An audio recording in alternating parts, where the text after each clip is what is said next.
السلام عليكم ورحمة الله وبركاته. يرون أما نتي كيس جبكون ويا قبابدو يرو قبابدو نهفتو يتيانغ أنا شاش الله كربين وفقهوني يرو دعاين أكان برباجة كيس جرا كيس تيزا بنا كيس يرو لافتو متي يرو جبينيا yeroo jabeenya kanatti fayyadamne inshallah du'aayiidhaan akka dur daran kanaan dura daran jijjiirama roorroorraa gara ifatti bahuu dukkana keessaa gara ifatti bahuu jijjiirama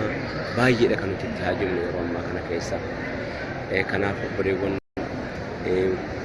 bakkaa fi akka hin taanetti akka yeroo ittiin hangi hafte kun nu jalaa hin banne yaadatamuun dirqama bi'iznillaahi ta'aalaa yeroo ammaa kana keessa yeroo nuti jirru yeroo gaafii gaafataa dhufnee gaafii gochaa haa ta'u gaafii jechaa haa ta'u gaafataa dhufne keessa deebii haajomnu keessa jirra kana qofaa miti waa hedduun nurra jira hawaasni keenya waa hedduutu harkaanuu qaba akkuma beekamu waa hedduu harkaanuu qabu iyyummaadha harkaanuu qaba wallaaluma harkaanuu qaba akka dhabuudhaaf harkaanuu qaba bakka dhabuudha harkaanuu qaba kun hundisaa hulaa rabbii dadhabuu gaarii ta'a namni hulaa rabbii yeroo hunda dadhabaa oolu irraa banamuunsaa shakkiin qabu bi'iznillaahi ta'aalaa kanaaf akka hin taanee fi bakka hin taanetti akka yeroo ittiin keenya kun jalaan ban dhiiraa dubartiidha osoo hin jedhin wallahi dhugumatti hawaasa bal'aa ummata guddaa sooma ramadaanaa soomee eetikaafaa taa'aa jiru keessa jirraa fi malee waa'ee keenya utuu dubbanne silaa walitti aansinee kan jecha tokko irran deebine ji'a tokko fayyaa dubbachuu dandeenya akka ta'aa dhufne yeroo agarre jechuudha. Egaa barri kun jijjiirama nu barbaachisa. Jijjiirama yeroo jennu kana wallahi ummanni keessatti biyya alaa teessanu nu yaachiftu hundarra hamma isin ofii yaaddanu caalaa fa'i isin yaadna nuti waan egeree yaadaa jirru waan ta'aniif jecha sammuun keenya alatti nu jalaa hafe beekaan keenya alatti nu jalaa bahe hayyuun keenya alatti nu jalaa godaane hayyuun inni kaan hammi dhumarraa hafe hammi rabbiin dhumarraa hambise lubbuu isaa hambise in godaane waan biyyatti hafe isinuuni beeytan wanni biyyatti hafe namu akka kiyyaa kanaa fi fakkaatuma akka kanaa nama agartanii fiigu jalaan baane baqatuun dhaqqabnetu biyyatti hafne akkasuma wajjiniin immoo ilmaan keessanii biyya jirraa beeka namni mataan biyyatti hafe boftii mataa du'aa jetti Oromoon kanaaf akka mataan duune yoom biyyatti galfanna laata beekaa keenya yeree jennu godaanaa ummata keenya akka lama qaba godaanaa biyya Awurooppaatii fi godaanaa biyya dhihoo biyya Arabaa kana qaba warri biyya Awurooppaa akkaataa jirretti jiranu isaanuun dubbatu ofii isaaniitiif iyyuu barreeffama adda addaatiin haa ta'u kitaabaan haa ta'u kallattii adda addaatiin kun hundi roorrifamatu biyyarraa nu godaansise beekaa keenya roorrifama biyyarraa baase jaallatee namni ardii miidhagduu dachii miidhagduu sanarraa hin deemu waa hedduutu isa baase akka dhabatu isa baase shirri warra Awurooppaa keessa jiraatus akka ummanni kun hayyuummataan biyyaa ba'ee ergachuu waan barbaaduuf shira bara 1850 booda hojjetame hundi isaatuyyuu yoo kana jennee dubbanne waan baay'ee gadi kaasuu dandeenya. Kanaaf keessatti warri biyya Awurooppaa jirtan mirgi namoomaan isin qabdanu nagaadha.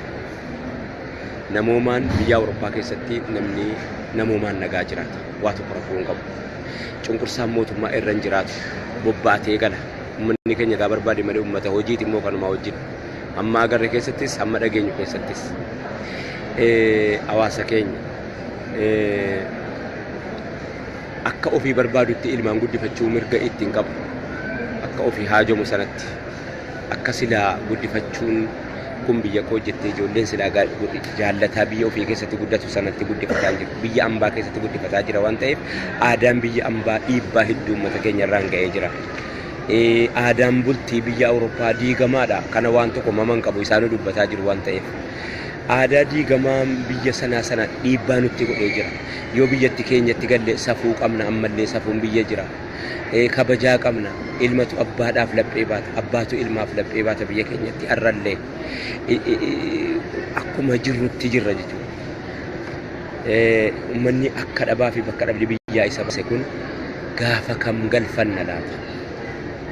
Gaafa kam biyyatti deeffanna laata? Gaafa kam beekaa keenya warra Awustiraaliyaa, Awurooppaa, Ameerikaa biyya keessatti ardiin keenya yoom garaa sii dhiiftee biyya siitti nu baatti laata? Biyya siitti yoom nu baatti? Keenya ardiin keenya awwaalchuma keenya qofa amma irraatti waggaa 150 keenyarra yoom beekaa keenya biyya siirratti baattee qonnee irraa nyaannee qorree irraa yaafna laata? Akkasumas yoo gayyar biyya Arabaatti dabarfannee baqaa eegatee baqti kamuu rakkinatu baqachiise rakkinatu godaanse yeroo jennu ijoolleen durbii keenya wallahi magaalaa Jiddaa qofittii keessa nama iqaamaa qabu 41,000tu jira yeroo har'aa kana keessa. Namni 41,000 dhaloota tokko jechuudha.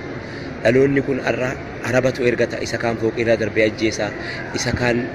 akka barbaade godhaa akka barbaade ta'a abbaan rabbiin rahmata baase warri rabbiin ofii sodaatu qofti ijoollee keenya of biraa qaba. Ammi rabbiin nagaa baase akkatti gubbaa na baatu jala na baatu dhuftee as geesse rakkoo abbaa ofii rakkoo haadha ofii ilaaluun teessee itti ulfaatee ijoolleen keenya biyyaa yaate. Kanneen amma kun waa'ee masjiidaa ijaaruun waa'ee biyya ijaaruun waa'ee deebisanii uummata dhaabuutii laaffa'uun taabsaa jiru kun ijoolleen keenya rakkoo haadha abbaa teessee ilaaluun itti ulfaannaan biyyaa yaate. Yeroo biyyaa yaatu kana isiidhaaf namni yaadaa jiru hin jiru. Warrummaadhaa silaa isii qaba. Dhiiraaf haadha manaa ta'uun yeroon silaa umriin dhiiraaf haadha manaa isiin silaa taatu keessa mana Arabaa keessatti dabarsaa jirti. Yaa hawaasa keenya dubbii kana laaftuun seenaa hojjedheeralleedhaa garuu nan geenye dhumaafan itti fufee yaa hawaasa keenya dubbiin kun hunda keenya yaachisuu qabdi.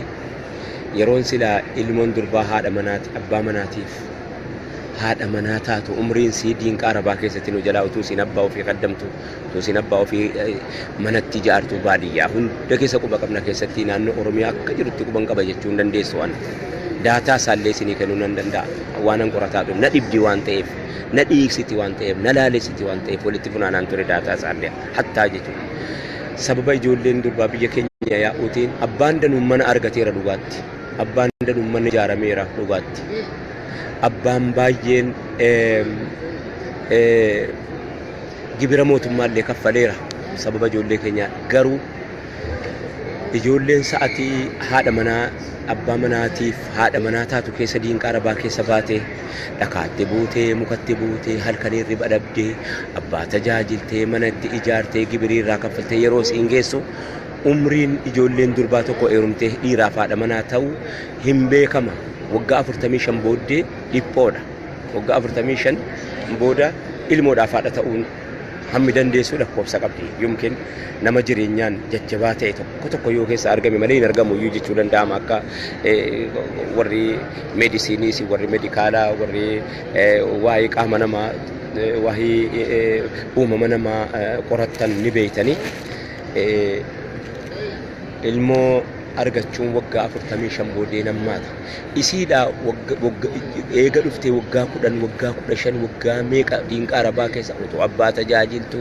otoo abbaa haadha tajaajiltu yeroo bakka kanaa nafetu jettu otoo as teessee qallabattiitii bittu masjiida asii jettee qorqorroo bittee gad ergituutu kana jettu ofii isiitiif mana Arabaa keessatti nu jalaa hafaa jirti. Yaa hawaasa keenya gartokkee keenya obboleettii dhiiraati shariika dhiiraati isiidhaaf eenyutu yaada har'a keessatti. Yoomi guyyaan isiin galtee ilmoodhaaf haadha taatu yoomi guyyaan isiin abbaa manaatiif haadha manaa taatu isiinoo kana hunda maaltu baase yoo jenne yoo achi deebine marjicni keenya bakki nuti itti deebine eessa rakkoon keenya yoo jenne gabrummaadha beekamaadha kun addunyaan nu argee jira. Otoo silaa akka qabaanne bakka qabaanne wanni isiin biyyaa baatuuf hin jiru takkallee hin jirtu. Akkuma namni akkuma Arabni isiin dhuftee bira galtee hojjettuu siisaasitti isiinis silaa hojjechuu qabaachuu numa feeti. Uummanni biyya Arabaa quufaadha. ganama eega sa'aatii akka lakkoofsa biyya kanaatti ganama sa'a 10 eega meeshaa dhiquu jalqabde kan hin faxarrifaa jirti biyya kana keessatti yeroo hin qoradhu yaa hawaasa keenya kanaaf ramadaanni nuti ammaan tana keessa jirru kun jijjiirama ijoollee keenya irraa akka rabbiin nu taasisu bakkayyuutti yaa kanneen awurooppaatti jirtan yoom biyyatti deebitanis yaa kanneen biyya arabaatti jirtan yoom biyyatti deebitee ilmoon namaa ilmoo taate akkuma namaa birmaduu taate kabajamti soorettiin gabrittii namaa taate kan silaa ergachuu qabdu ergamtuu taate amma yoomitti jiraatti kun jijjiirama nu feesisa jijjiiramni nuti feenu jijjiirama bu'uura isaatti olte jijjiirama caaroosaa jijjiirama qabu jijjiirama barbaannu biyyaan dhabne biyyeedhaan dhabne waa tokko dhabne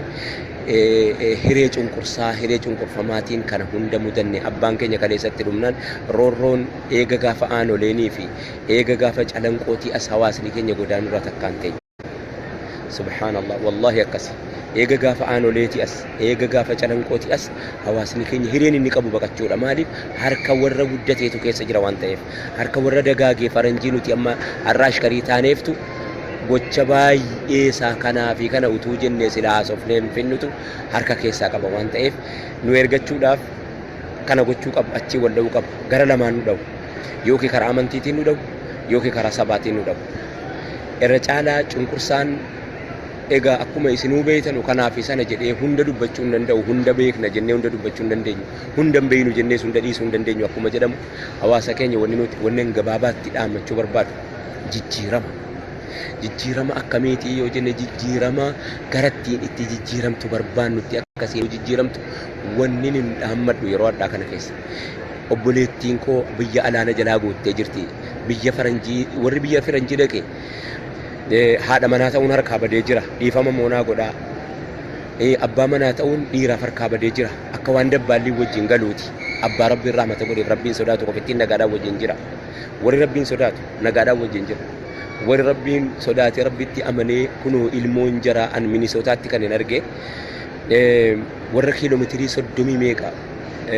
dhufee jamaa salaatu rabbii jaan agarsiisa jechuudha warra kiiloomeetirii 30 ol makiinaa diraayiv godhee oofee masjiida barbaacha dhufee salaatu warri sun yeroo qorattanii ilaaltan haati manaa jaanii nagaa abbaan manaa isaanii nagaa wajjin jiraatu haadhuma manaaf abbaa manaa akkuma yeroo kaa wajjin jiraatutti mirgaa wajjin jiraatu laakiin warri rabbiirraa fagaate adaduma rabbiirraa fagaate rakkoon isa mudatu hammana jedhamuu hin danda'u wallahi dhiyeenya kana daalaasirraa tokko natti bilbiltee intala kootu manaa baatee bakkeetti akka barbaadde ta'uudha bakkeetti haftee hashiishii xuuxxii hashiisha kun maaliin roorroo biyyarraa baasetu aadaa biyya ambaa ta'uudhaaf nu saaxile malee nutis akka biyyaatti biyya numa qabnu waa dhabduullee miti dachiin biyya keenyaa waan gakkennan ol namatti kenniti ajaa'iba rabbiiti akkaataan rabbiin itti nuu kenne ajaa'iba rabbiiti nu takkaa takkitti immoo takkaa takkitti isiir duuda siitti nun baattu yoomi guyyaan isin duuda siitti nu baattu laata jijjiiramni nuti har'a barbaannu jijjiirama akkasiiti isin warra awurooppaas komachuuf miti aadaa ambaa wanni ni dhiibbaa isinitti godheef jaallattanii osoo hin taane rakkoo biyyarraa isin baasetu kana isin mude ta'uu dhibbatti ummanni keenya inneessaatu isin hubata yaa ijoollee biyya arabaa yaa abbaa keetti mana jaarteetta kan keeyoo eenyutu jaara yaa warra hayyuu biyya alaa jirtan biyyi keenya yoo nama akka keenyaa kun keessatti hafe isinuu eessa jirtan egeree keenya eenyunnuu tolcha mataatti hidhata bofti mataa du'a jedhama akkuma jalqabarra jedhetti hawaasa keenya aasaa dheeressuuf miti bakka yeroo ibaadaa ta'uu wal yaadachiisu yeroo akka gaariitti du'aayee kadhachuu nu haajobsiisu waan ta'eef jijjiirama kana akka rabbiin nurraa jijjiiru dhagahaadha rabbiin keenya mattuma nuti hulaa isaa dhadhoofnaan nurraa bana waan ta'eef yaa cunqurfamtu yaa cunqurfama yaa baqataa koo yaa roorrifamaa koo du'aayii rabbii keetti akka kadhattu du'aayii rabbii keetti akka himattuun amaanaa isiniin jedha galatoomaa ulfaadhaa السلام عليكم ورحمة الله تعالى وبركاته أرديك بجمتو كعبا جلنتا أجرا إيقا ألفادا قالتوما كنو أمني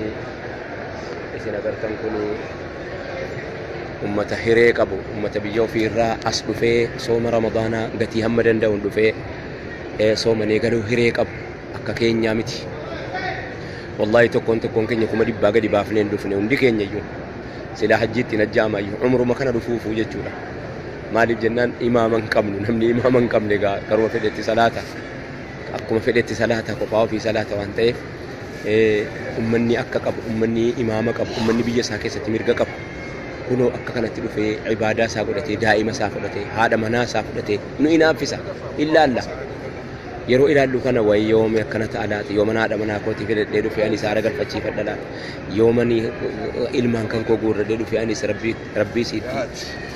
akka ummanni rabbitti amane ta'u agarsiifadha laata jechuun nu inaaffisa inuma inaafna inaafuun dhiifne garuu dhaamsii